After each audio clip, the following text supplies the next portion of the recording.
that mentorship can exist in every layer of our lives, personal, family, business.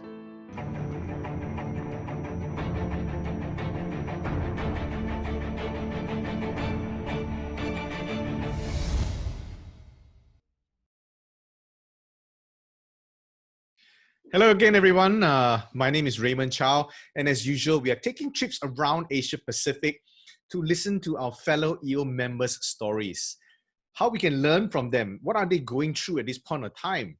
And it's really all about this theme of sustaining APAC. Thank you so much for joining me today. No matter what we're going through at this moment, I feel that first and foremost, as EO members, we need to be leaders. Leading our teams, leading our families, leading others.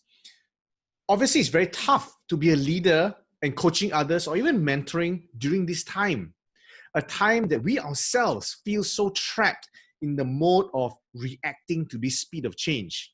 Is there a structure? Is there a way to do this? So today, I'm so privileged that we are able to fly all the way to Brisbane to talk to Nick Bloor. Nick is actually the past EO president of Brisbane and the founder of IVM Group, which focuses on the vegetation management space.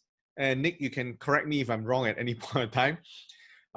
And something I realized about Nick is he's been really passionate about mentorship.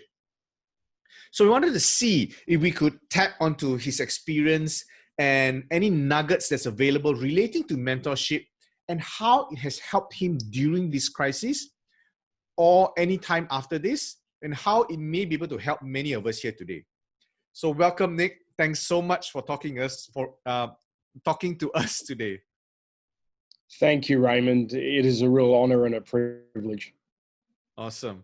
So Nick, would you mind just at the start just to share a little bit about what you do and why mentorship is such a passion? Sure, Raymond. So the IVM Group, so we are passionate about plant science. And so we work in a number of sectors, including aviation and green public space. And obviously our aviation sector business is being impacted significantly right now. How, in what sense it's been impacted? Zero business or lesser customers or yeah? Yeah, actually, it's really it's a really interesting question, and one certainly that we did not expect to be in this position. Like many businesses who are working in the aviation sector, and it's interesting because I came back. My family and I came back from Bali the 12th of March. And back to Australia, and it was right before kind of the mandatory lockdown, and kind of the world was getting turned upside down, and I phoned one of my mentors, who he is the past president of a private university here in Australia, and he stewarded that university through a time of crisis and enormous change, and so I talked with him about what I then termed my personal COVID crisis plan, and the plan for our business and how we were going to handle that moving forward. But one of the really impactful things he said to me was, what was the story that I wanted to tell about this time when it was over, both for me personally and also for our business. And we decided for the business, we wanted our customers to talk about us, about how we had stood up and helped them through this time. So we decided to suspend our fees and continue to work for our clients at no charge through this time in the airport space. So, and that was obviously a really impactful decision for us. How was that important from a... So you reached out straight away to your mentor. A lot of us would probably be just sitting down alone at home, thinking about what to do. Why was that your first reaction? Well, I think because there's a lot of talk about that through this crisis we're all in this together, and I think that word "together" is really powerful, and because I believe that the mentorship is about achieving more together, and that we're not alone, and so I think through times of crisis and change, the experience of someone trusted who has walked the path before us can be so impactful and so helpful. And one of my other mentors, George Gann, talks about the two different types of knowledge, one being remembered knowledge and one being current knowledge. And, I certainly have the current knowledge, but the remembered knowledge is so powerful, and that's what can be provided by mentors. And so, I think my instinct was immediately to reach out and ask for help. That's very interesting. Some of us believe that by reaching out to other people, we are troubling them. This is not their problem. This is not their fight. This is my fight. How do we overcome? How do you overcome this mindset that we are all in this together? Because from what I hear you saying, it's giving up the notion that they're not troubling us. They are in this together with us. So whatever we're going through, they actually have an interest in what we're going through. Any thoughts on that? Yeah, absolutely, Raymond. So I think it's one of the kind of common misconceptions with mentorship is that it's a one-way street, and that the mentee is the one who benefits only in that relationship, and it's 180 degrees from the truth. As I've gone around the world and been very fortunate to train and facilitate mentorship programs for EO chapters, the very strong feedback is that mentors get as much, if not more, out of the relationship than the mentees, and that opportunity for the mentors to be fulfilled, to feel valued, and to keep to sharpen their saw as well. So I think that it most certainly is a two-way street. Thank you so much. In the past, I've always held this feeling that what do I go and ask my mentor, right? Do I just lay everything down and just pour everything out and he'll know what to say? Or is there a structure to this, right? I guess you've been a mentorship trainer for how long now, Nick? For 5 years, Raymond. Wow. So the mentorship program in EO has been started is it around that time? About 5 to 6 years? So the mentorship program has been going in EO for more than 10 years now. Wow. And I first experienced the power of mentorship my second year in EO as a member and as a mentee, and I was mentored by a former EO member and who was at that time was a YPO member, and it was an incredibly impactful year, and it then led on to a number of really important changes in my life. I went on to do the EO, the EMP program out of MIT in Boston over 3 years, and there was a number of other flow-on benefits, but it literally changed my life, that experience of as a mentee in EO.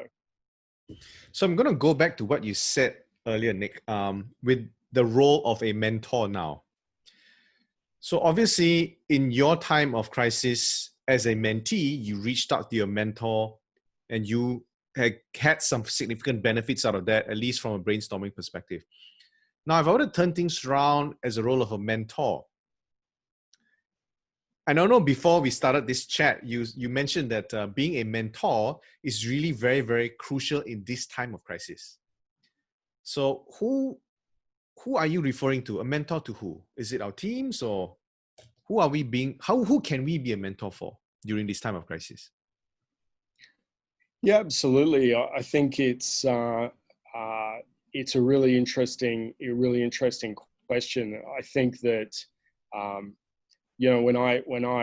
uh, when I worked with my mentor on my personal crisis plan for this time, I came up with three key priorities with his help, just with him asking me really simple questions. And one of those, my three priorities were doubling down on all my daily success routines. So my 10-10-10 in the morning, my meditation, exercise. So doubling down on those really important daily routines. And I think deepening and strengthening key relationships was the second one, and then laying the foundations for a decade of greatness was the third one. But it was really him asking me what I wanted to be able to, what was the story I wanted to tell about this time when it was over, or what was the opportunity that I seized. And I think particularly the deepening and strengthening key relationships. George talked on I think your first edition of this podcast, which was a fabulous edition. George Gann talked about connecting with 10 EOers each day, and just passing out messages of connection and comfort. Yep. And I think that's a great example of how we can be mentors to others. And it doesn't have to be in a formal sense.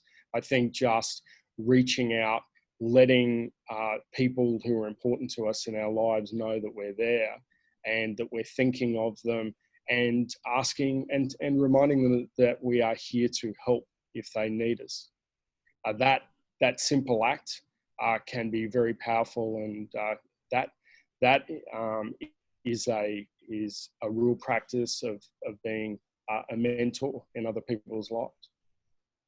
So as a mentor, do we always have to be better than our mentee? Or even as a mentee, right? Do I have to look for a mentor which is the same industry, better than me, bigger than me? Is that the benchmark of looking for a mentor or looking for a mentee? So it's a great question, Raymond. And again, I think one of the common misconceptions around mentorship is that it has to be someone who is, much older, much wiser. Has gray hair. Yes, absolutely, absolutely. But I think to the earlier point about the different types of knowledge, and the mentor has to have remembered knowledge. And so it can be someone who has just walked the path before, in terms of they may, if it's a business challenge, they may have had an experience or walked the path before you. If it's a life challenge or a life experience, they may have had an experience that has given them remembered knowledge that they can then pass on. So, it's about somebody sharing their story, or sharing their experience, or just asking really powerful questions that can create a mindset shift that can be really impactful. So it doesn't have to be someone who has got grey hair, or who is much older.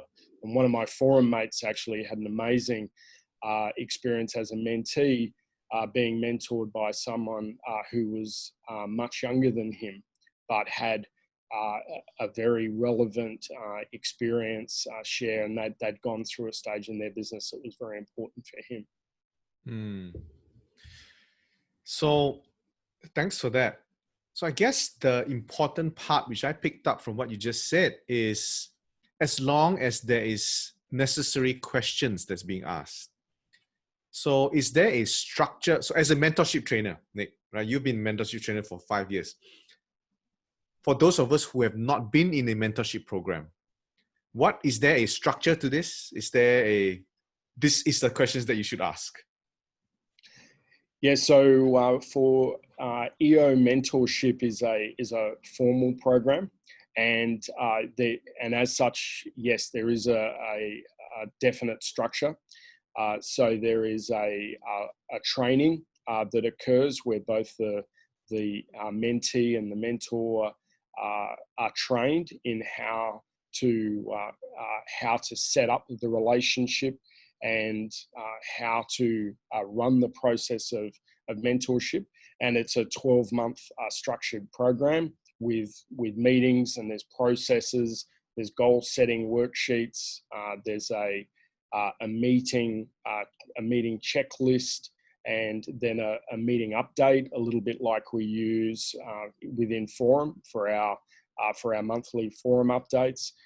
So there's a structure and a process, and there is a formal beginning and a formal close to that relationship.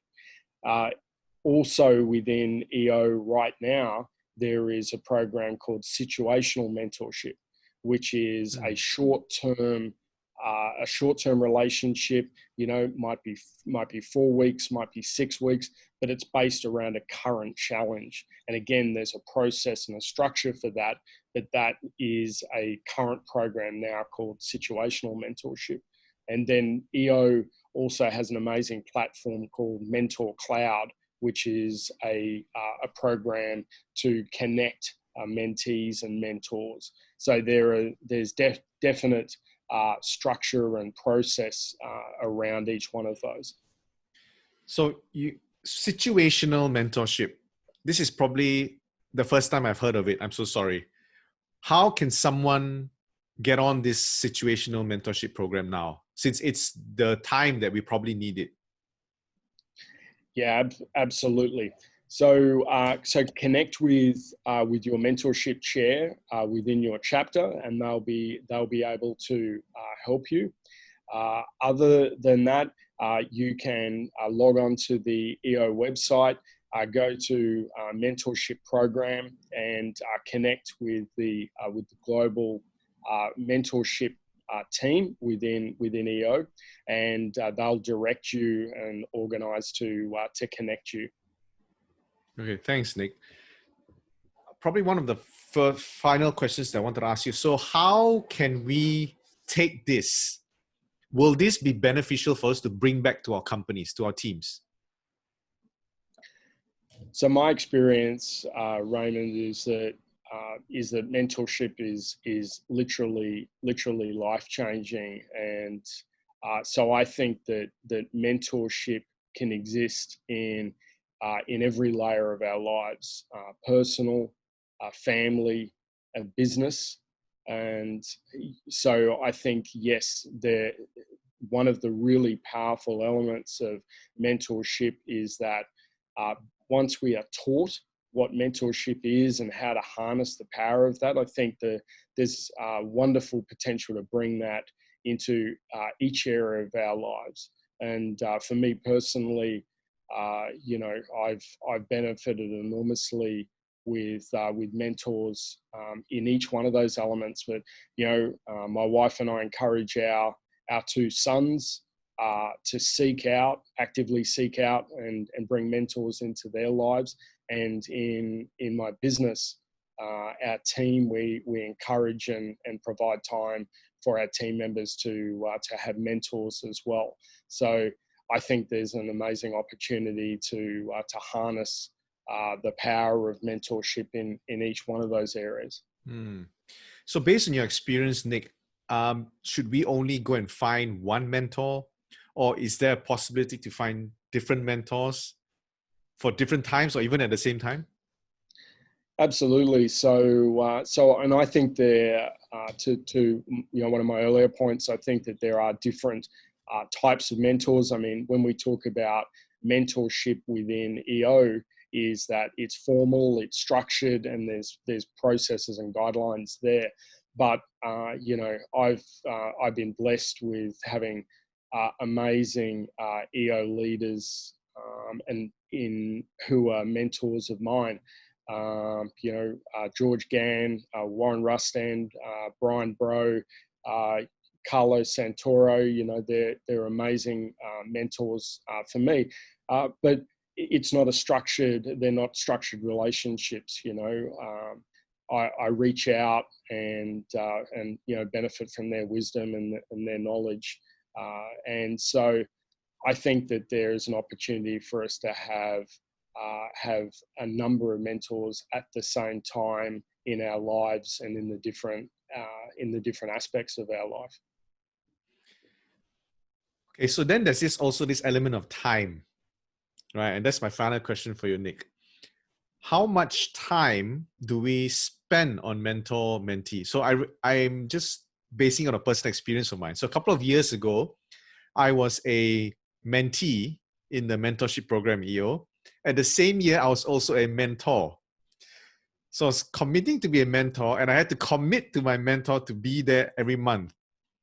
And although I had significant benefit out of that relationship, both relationships, I find that it also takes up time. Is this something that we need to get our minds away from, not thinking about the time element, but more on the experience and what we're getting out of it? Or should we think about, okay, don't commit so much time, or just commit what do you get where my question is going? Yeah, absolutely, Raymond. I think that formal mentorship within EO, the very real important element there is that it's a commitment, and so and there's a two-way commitment there, both a commitment by the mentee and also a commitment by the mentor.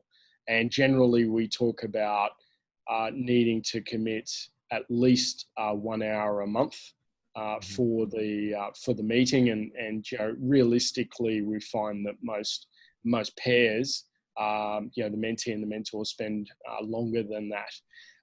So there's a definite aspect of needing to be commitment and needing to put aside that time in order to realize the success of that relationship.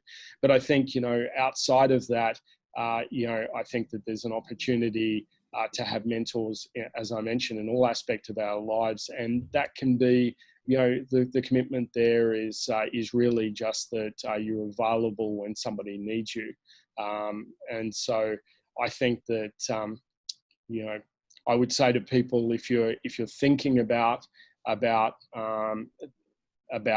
time, when you invest in a mentoring relationship, I think that you get out of it a lot more than what you expect. Is been my experience, and it is well worth the time. Wow. Thank you so much, Nick, for talking to me today about mentorship. I feel that a lot of us sometimes are being caught up with this notion of us having to solve everything ourselves, but we may not have the knowledge or experience to do so. And a lot of times that the more amount of time we spend doing this, we waste more time. I get the biggest take home from you today is really just do it. Just invest your time as your mentor is investing time in you. And it's really the ability to solve things faster because somebody possibly have remembered knowledge.